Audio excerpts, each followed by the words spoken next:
moi je suis clair parce que contrairement à vous, quand on est de gauche, on vote à gauche. Et quand on doit battre l'extrême droite, eh ben on doit battre l'extrême droite. Même si c'est François Hollande, on se bouge pas le nez pour aller voter Jean-Luc Mélenchon, parce que sinon on n'est pas de gauche, il faut aller à droite. Et peut-être que votre barycentre il a changé également. Donc moi j'ai aucun souci avec ça de dire que quand il y a l'extrême droite qui arrive face à nous ou la droite radicalisée, il faut battre, il faut voter pour l'option. Voter Raphaël Glucksmann au second tour, ça ne serait pas un problème. Parce que ça a des impacts concrets sur la vie des gens qui subissent notamment les discriminations. Et quand on est de gauche, entendre que ah non, moi je ne voterai pas Jean-Luc Mélenchon, eh bien c'est parce que vous en avez les moyens économiques, capitaux, de moyens dans la société. Et je trouve ça assez dommageable et assez affligeant. Bonsoir à tous, ravi de vous retrouver. Cette fois c'est la rentrée, peut-être pas encore la vôtre, mais du côté des partis politiques, tout le monde est déjà dans les starting blocks pour l'Élysée. Et en ce moment c'est à gauche qu'on se bouscule. Regardez plutôt, les écologistes et les insoumis se retrouvent aujourd'hui, chacun de leur côté évidemment, chacun derrière leur candidat. Dimanche, Raphaël Glucksmann va se lancer dans le bain. En attendant, peut-être Olivier Faure ou encore le patron des communistes, Fabien Roussel. Liste non exhaustive, sinon on y passait la soirée. La gauche est-elle condamnée à se déchirer? On va en parler, en débattre ce soir avec Bruno Jeudi. Bonsoir Marc. Bonsoir, bienvenue François Calfon qui est député européen du Parti Socialiste. Bonsoir François Piquemal, député de la France Insoumise de Haute-Garonne, et Bernard Sananès. Bonsoir également.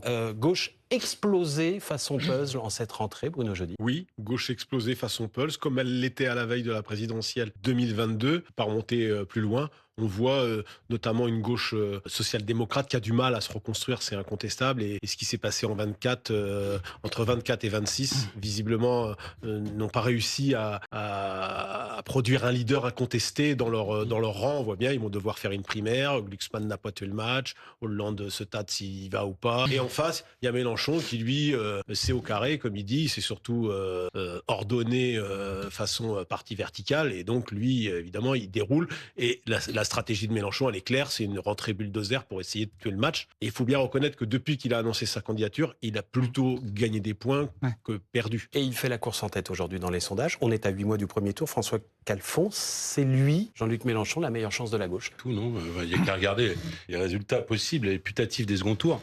Il se fait plier, écraser au second tour pour la raison simple, c'est qu'il a réussi à gauche cette performance, finalement, de créer une sorte de front anti-Mélenchon et qui abaisse le plafond de la gauche au second tour. Donc si on veut l'extrême droite qui gagne, eh bien il faut Jean-Luc Mélenchon au second tour. Et autrement, il y a la possibilité, alors c'est plus complexe, je suis tout à fait ce qu'a dit Bruno Jeudi, c'est pas la verticalité, c'est pas le choix des militants entre Jean-Luc et Mélenchon, c'est une vraie primaire démocratique. Mais vous allez voir, j'en prends le pari ce soir, qu'elle va intéresser les Français. Parce que dans une proposition politique plutôt NFP pourrait être portée par le premier secrétaire, ou plutôt social-démocrate qui peut être portée par Raphaël Glucksmann, tout simplement c'est les débats des électeurs de gauche qui vont se retrouver au sein de la primaire. Et vous savez quoi? L'ensemble de ceux qui ont voté à cette primaire soutiendront un seul et même candidat, celui qui peut battre Marine Le Pen, celui ou celle qui peut battre Marine Le Pen au second tour. François Piquemal, vous venez d'entendre ce que dit François Calfon, qui est, vous avez un super candidat de premier tour, qui a un bon socle, qui est bien, mais il va se faire ratatiner au second tour. À quoi bon aller au second tour? C'est bien, parce qu'on est le 20 août, il est 20h02, et même le Parti Socialiste le dit, Jean-Luc Mélenchon sera au second tour des élections présidentielles. Et après le second tour,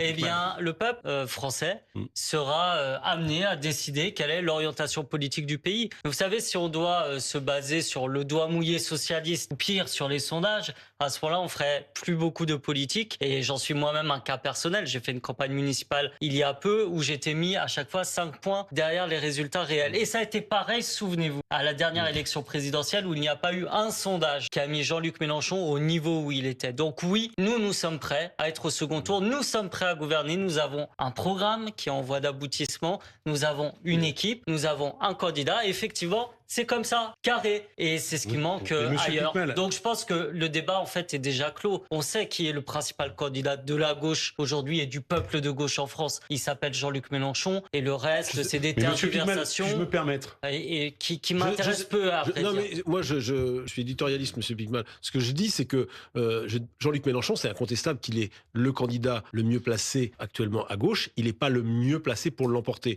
Là, vous allez un peu vite sur les les qualités de Jean-Luc Mélenchon pour être un bon candidat de second tour. Candidat de premier tour, oui. Candidat de second tour, pour l'instant, pas du tout. On voit pas comment il gagne. Et il est quand même très très loin. François Calfon, et après je vais demander quand même à Bernard Sananès ce que les Français en pensent. Même si les sondages vous intéressent quand ça vous arrange. François Calfon, c'est pas moi qui prends le tour de parole, mais je vous répondrai. Vous avez construit, Monsieur Piquemal, un parallélisme des formes avec votre propre candidature. Elle est là pour démontrer quoi? Que vous êtes qualifié au second tour et vous avez été battu au second tour parce qu'il y a eu un plafond de verre de votre candidature, la France Insoumise, et de toutes les polémiques qui étaient liées à celle-ci. Deuxième élément, moi je suis ce qu'a dit Bruno Jeudi, et on pourrait remonter plus loin. Il y a toujours eu une gauche radicale à plus de 10%. C'est pas nouveau. Alors la question qui se pose, qui est ouverte, elle est la suivante, c'est est-ce que la candidature issue de la famille social-démocrate, social-écologique, puisque je vois que ça bouge aussi chez les écologistes, il y a un appel de Monsieur Jadot aujourd'hui à rejoindre Raphaël Glucksmann. On sera avec la patronne des députés écologistes dans quelques instants. La question est de savoir qui prendra le leadership à gauche. Moi, je considère que c'est tout à fait normal qu'il y ait un pôle de gauche radicale qui préfère finalement l'incantation au gouvernement. Mais la question, si on veut gagner, c'est d'avoir un candidat qui soit en situation de gouverner et de battre réellement au second tour Marine Le Pen, puisque ce sera elle la candidate de l'extrême droite. Bernard Sananès, ils en disent quoi les Français et ils en disent quoi les électeurs de gauche? Est-ce qu'il y a encore des passerelles? Est-ce que ceux qui peuvent voter, qui pourraient être tentés par Raphaël Glucksmann, Olivier Faure, Fabien Roussel, Marine Tondelier, pourraient voter pour Jean-Luc Mélenchon et réciproquement? Ou est-ce qu'il y a, pour reprendre la théorie de Manuel Valls il y a quelques années, deux gauches qui sont plus irréconciliables que jamais? Elles sont irréconciliables sur certains points, notamment la méthode. On l'a vu par exemple pendant la discussion budgétaire. Elles sont divisées sur les questions régaliennes. Elles sont plutôt proches sur les questions sociales, assez proches sur les questions économiques, pas alignées mais assez proches. Mais en revanche, la question du leadership crée de vraies différences. Je vais vous donner des chiffres parce qu'ils sont assez intéressants. Quand vous regardez les baromètres d'image, je ne parle pas d'intention de vote, j'y reviendrai juste après. C'est les baromètres d'image. Vous regardez chez les électeurs du RN, ils plébiscitent Marine Le Pen, Jordan Bardella. 90% des sympathisants RN ont une bonne image de leur leader. Les électeurs du centre, autour de l'espace constitué par le président de la République, Emmanuel Macron, ils sont aux 2/3 à avoir une bonne image d'Édouard Philippe et d'Emmanuel Macron. Et quand on regarde les sympathisants de gauche, la première personnalité de gauche n'atteint pas les 50%. C'est François Ruffin ou Jean-Luc Mélenchon, ça dépend des fois. Comment vous l'expliquez? Donc, bien, il y a cet éclatement sur le leadership. On ne se reconnaît pas dans un leadership unique de la gauche. Maintenant, regardons la situation de Jean-Luc Mélenchon pour être très factuel. Jean-Luc Mélenchon, il a réussi, Bruno le disait, à créer une dynamique. Cette dynamique, il la crée visiblement plus tôt qu'il y a 5 ans. Si on compare par rapport au sondage, je pense qu'on veut des sondages, mais comparons sondage par rapport à notre sondage, à la même période en juillet 2021, Jean-Luc Mélenchon était à 3-4 points inférieur à ce qu'il a été mesuré dans notre dernier vote, 15%. Donc il a créé une dynamique. Deuxièmement, c'est vrai qu'il est situé sur un espace politique qui est clair, qui est identifié, qui est cohérent. On va dire, pour faire simple, la gauche de rupture. Il y a la gauche de gouvernement, la gauche de rupture. Les Français savent ce que c'est, la gauche de rupture. En revanche, il a deux faiblesses au moment où on parle, mais les campagnes, c'est fait pour corriger les faiblesses. C'est le rejet dont souffre la France Insoumise et Jean-Luc Mélenchon. Jean-Luc Mélenchon, par exemple, c'est la personnalité qui, dans les baromètres, a le plus fort taux de très mauvaise image. Et quand on demande aux électeurs s'ils préféraient s'ils choisiraient de faire barrage au RN ou à la France Insoumise, ils disent d'abord qu'ils feraient barrage à la France Insoumise. Donc on voit bien, il y a une dynamique, mais il y a, au moment où on parle, des faiblesses qui font que Jean-Luc Mélenchon, dans une hypothèse de second tour, n'est évidemment pas favori. François Piquemal, est-ce que c'est pas un problème pour votre candidat d'être, je sais pas quel est le bon mot, mais détesté par une partie des Français? Reproche qui a été fait au Rassemblement National pendant des années et qui pour l'instant lui a pas permis d'arriver au pouvoir. Mais si vous voulez, le sujet, c'est pas de savoir si on a envie de partir en vacances avec Jean-Luc Mélenchon. Vous avez raison. Ou pas. D'accord, vous êtes bien d'accord avec ça. Mais c'est pas la question qui est posée. Le sujet, c'est de savoir est-ce qu'il est en capacité de gouverner, est-ce qu'il a quelque chose dont personne ne parle et qui peut faire la différence. Vous avez raison, au cours d'une campagne. Je vais vous faire un scoop. Ça s'appelle un programme. Par exemple, la retraite à 60 ans, le SMIC à 1700 €, la planification écologique. Voilà des propositions qui sont sur la table et qui amènent une dynamique dont vous avez parlé. Et ensuite, moi, je veux bien entendre, oui, c'est un mauvais candidat de second tour, mais encore faut-il, pour être un bon candidat de second tour, gagner au premier tour. Et pour l'instant, le seul qui peut en faire la démonstration, c'est Jean-Luc Mélenchon. Et après, on prendra par étapes le second tour. Donc, si vous voulez, à chaque fois, on nous sort Jean-Luc Mélenchon est clivant. Mais vous croyez que le Parti Socialiste n'est pas clivant? Vous croyez qu'Édouard Philippe n'est pas clivant? Vous croyez que Gabriel Attal n'est pas clivant et qu'il n'est pas détesté par une partie des Français après ce qu'ont fait les macronistes pendant 10 ans? Tout le monde est clivant. Non, mais je vais vous donner l'occasion de répondre. La politique, c'est la conflictualité. Donc, vous avez des personnalités, effectivement, qui ne font pas l'unanimité. Mais après, il y a un débat démocratique. On est là pour ça. On pose des propositions et puis le peuple fait son choix. Est-ce qu'à la fin, Bruno Jeudi, toute une partie de la gauche va rallier Jean-Luc Mélenchon en disant, quitte à se boucher un peu le nez après les attaques, l'antisémitisme réel ou supposé de Jean-Luc Mélenchon depuis des mois, les attaques qui ont été très fortes au sein du PS, en disant, entre lui et Marine Le Pen, on préfère lui? Non, mais le barycentre des écologistes, notamment chez les élus écologistes, il est en train d'évoluer vers LFI, c'est clair. Il y a aussi derrière les questions des législatives législatives qui se posent déjà, dans beaucoup de circonscriptions remportées par les écologistes. Clairement, je vois qu'ils peuvent être battus s'il y a les filles. Donc les interrogations de Madame Chatelain et de pas mal d'élus sont quand même plutôt d'ordre politique, voire politicienne, et donc on s'inquiète de son siège. Les électeurs, c'était une autre affaire. Ça, c'est sans doute à voir. Et chez les électeurs, il peut y avoir une envie plutôt de rester du côté des sociodémocrates ou du Parti socialiste. Ce qui est clair, c'est que là, il y a un schisme chez les écologistes qui est en train d'apparaître en cette rentrée. C'est-à-dire, il y a ceux qui, peut-être minoritaires, qui vont vouloir rester soit avec les socialistes, soit avec Glucksmann, soit avec je sais pas qui, puis ceux qui vont aller chez les filles. Ils vont se diviser. Pour que ce soit clair, François Calfon, vous portez la voix de qui aujourd'hui ? Je porte la voix du pôle social-démocrate. Pardon, personne ne sait ce que ça veut dire. Il y a une primaire, il y aura un candidat, je soutiendrai ce candidat, c'est très clair. Et vous en soutiendrez à la sortie, mais pas à l'entrée de la primaire ? Bien sûr que si, mais j'attends de voir qui est candidat. Si je vous annonce Olivier Faure, Raphaël Glucksmann, Ségolène Royal. J'ai déjà dit sur certaines antennes que j'ai beaucoup de sympathie. Si je puis me permettre de répondre, j'ai beaucoup de sympathie et politique et personnelle pour Raphaël Glucksmann. Je pense qu'aujourd'hui, en l'état de l'offre, mais j'attends de voir quelle est l'offre finale, sachant que je redis à cette antenne que je souhaite que l'ensemble des candidats sociodémocrates soient candidats, y compris Bernard Cazeneuve, y compris François Hollande à la primaire, parce que c'est de ce côté-là que ça va se passer à l'évidence. Ça fait soupirer François Piquemal. C'est quel nom que vous appelez soupirer ? Non, ça me fait pas soupirer, mais ça me fait pas rêver. Je pense que ça fait rêver un peu personne à gauche. Mais après, ça, c'est les affaires du Parti socialiste actuel et je veux pas m'en mêler. L'éternel battu Jean-Luc Mélenchon ne me fait pas rêver non plus. En termes de défaite, je pense que vous n'avez pas de leçon à donner sur ces dernières années. Revenons sur les municipales et les européennes. Je vais pas vous rappeler votre score des dernières présidentielles. De toute façon, c'est pas très intéressant ces querelles-là. Il y a un candidat qui est lancé, une dynamique, un programme. Je pense que tout va se passer autour de ça. Revenons non pas sur les oracles et les sondages, mais la dernière élection, ça s'appelle l'élection municipale. 600 mairies animées par des maires socialistes, 6 mairies animées par des maires de la France insoumise. Et vous-même qui avez été candidat de l'Union de la gauche à Toulouse, vous avez perdu. Donc ça, laissons ça de côté.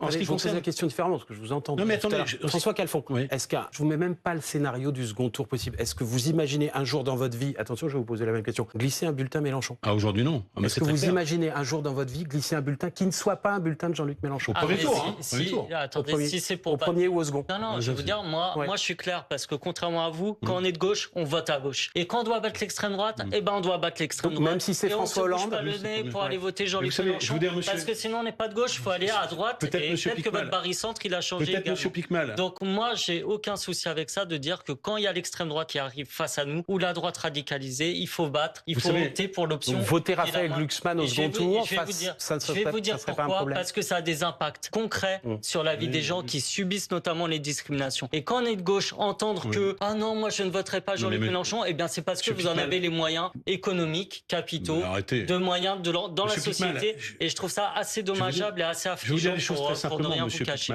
Mais peu importe, je pense que tout ça intéresse peu les gens. Par contre, je tiens à dire... Pardon, vous n'avez juste pas tout à fait répondu à ma question. Quelle est la question ? Non, la question, je vous la repose après 3 minutes. Un bulletin, est-ce que vous pourriez voter Raphaël Glucksmann ? Si c'est pour battre l'extrême droite, oui, ça m'arriverait. C'est dit très clairement. François Calfon vous répond. Comme on a appelé à battre l'extrême droite au second tour lors des dernières élections présidentielles, mais je tiens à vous rassurer, c'est Jean-Luc Mélenchon qui sera au second tour et qui emportera la présidentielle de François Calfon. Je dis ce que j'ai à lui dire. Monsieur Piquemal, j'ai pas la même définition de vous que de la gauche. À partir du moment où on mène des campagnes, vous allez juste me laisser m'exprimer. À partir du moment où on fait des campagnes antisémites, à partir du comment poursuivez-moi. Poursuivez-moi dans les tribunaux. Vous poursuivez-nous parce que si vous dites que à partir du moment où certains élus, à partir du moment où certains élus, Calfon, c'est trop facile. C'est trop facile. Si vous pensez qu'il y a un propos ou un fait antisémite, on n'est pas encore dans le débat d'entre-deux-tours, on mesure chaque seconde, mais je crois que vous avez beaucoup alors vous devez d'aller déposer plainte dès aujourd'hui. Si vous ne le faites pas, c'est que vous parlez en l'air et vous parlez pour salir. Et c'est vraiment dommageable parce que je pense que ça ne vous honore pas d'avoir de tels propos qui sont diffamatoires. Mais non, c'est pas du tout diffamatoire. C'est fallacieux et vous le savez très bien. C'est pas du tout diffamatoire, c'est la réalité. Et ça cache bien le fait que vous n'avez aucune proposition aujourd'hui à faire aux Françaises et aux Je me souviens des élections que j'invite à suivre les amphis et le discours de Jean-Luc Mélenchon où il y aura des propositions concrètes pour améliorer la vie des gens et pas juste faire du blabla et donner des anathèmes. Il y a un moment, il y a un moment, il faut vous comprenez j'entends ce que vous dites, mais ce genre d'attaque qui viennent comme ça sur aucun fait étayé. Mais Monsieur Piquemal, si vous me laissez parler, c'est grave ce que vous dites. Mais pourquoi vous n'y allez pas? Parce que c'est le débat public. Article 40, vous devriez faire François Piquemal, on écoute François Calfon. Arrêtez de dire des bêtises. Il veut pas. S'il vous plaît, arrêtez de dire des bêtises aussi grosse que vous. Un instant, François Calfon. Enfin, en plus, les attaques sur le physique, peut-être sur mon nom bientôt. Hein. Bon, on est tous gros. Le point est très simple. C'est à partir du moment, ça, c'est les quelques jours qui se sont passés. On jette en pâture certains de vos élus, des personnes juives, et qu'on lance un raid numérique sur eux. Eh bien, je considère que c'est des pratiques. L'influenceuse, comment s'appelle-t-elle qui est morte dans le Gard. Non, pardon. Je ne sais pas de quoi vous parlez. J'ai du mal à expliquer. Allez-y. À partir du moment où, par exemple, aux élections européennes, vous avez un de vos élus qui a dit c'est la liste des sionistes génocidaires en désignant Monsieur Glucksmann, en désignant d'autres élus dont je suis. Personne n'a dit ça. Tout à fait. Monsieur Diawara, c'est tout à fait documenté. Par contre, ce qui est vrai, c'est qu'on dénonce effectivement le génocide qui est en cours. Oui, tout à fait. Moi aussi, la politique du gouvernement de Monsieur Netanyahou. Moi aussi, je dénonce. Il n'y a pas de difficulté. Et pourquoi il faudrait pas c'est très bien. Mais ça, c'est bien si vous le dénoncez. Il n'y a pas de souci. Mais pourquoi nous traiter d'antisémites comme ça? Parce que vous savez, je ne suis pas le seul. Les sondeurs peuvent nous le dire. Mais le pape a été traité d'antisémite, Dominique de Villepin aussi. Il y a une majorité de Français qui considèrent. Il y a une majorité de Français. Moi, je peux vous dire, vous êtes antisémite. Bernard Sananès, cet argument-là. François Piquemal, cet argument-là, Bernard Sananès. C'est pas honnête intellectuellement. François Piquemal, je suis là. Bernard Sananès, cet argument, l'antisémitisme réel ou supposé de Jean-Luc Mélenchon, vous l'avez sondé. Alors, non, je tiens à être factuel, et effectivement, sur la question précise de l'antisémitisme, nous n'avons pas, en tout cas chez là, peut-être chez nos frères, posé la question. En revanche, dans les reproches qui sont faits à LFI, il y a cette idée qui arrive venue par 2 tiers des Français que LFI attise les tensions. Voilà. Ça, c'est une forme, effectivement, de critique qui est faite à LFI. Je voulais revenir sur un autre point. C'est vrai que, en tout cas... J'ai remarqué que vous êtes le seul à parler sans vous faire interrompre. Du coup, je vous interromps pour le dire. Ça dure pas longtemps. Donc mais pardon, c'était pour sourire un peu.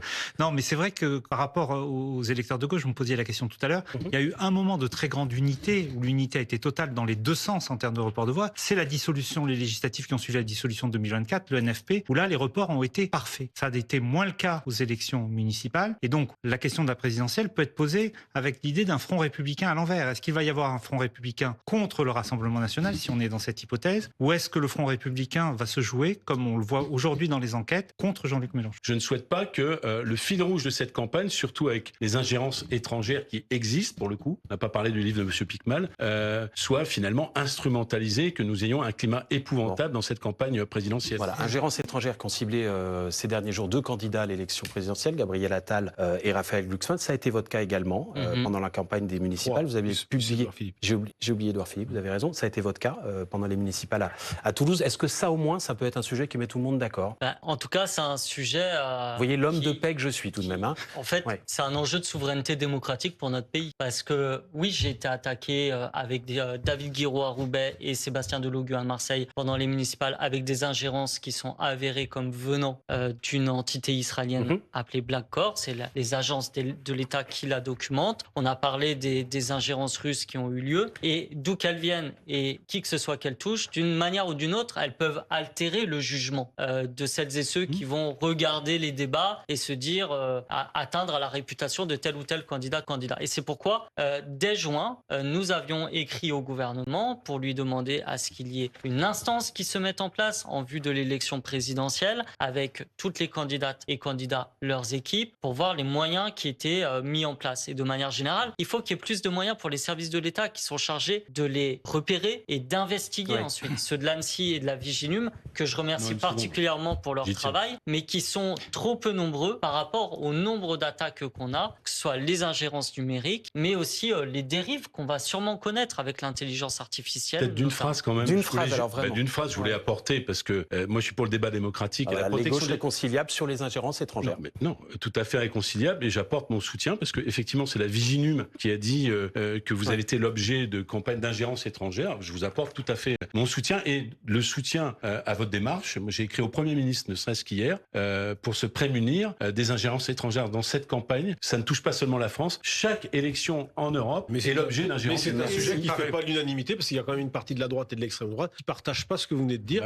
puisque, notamment pour les médias qui ont été concernés, c'est le FM, c'est le cas de Dimanche, on a été beaucoup critiqué parce que justement, on en a parlé. Il ne faudrait pas en parler, justement. Donc, on aurait donné trop d'ampleur à cette chose. Merci beaucoup.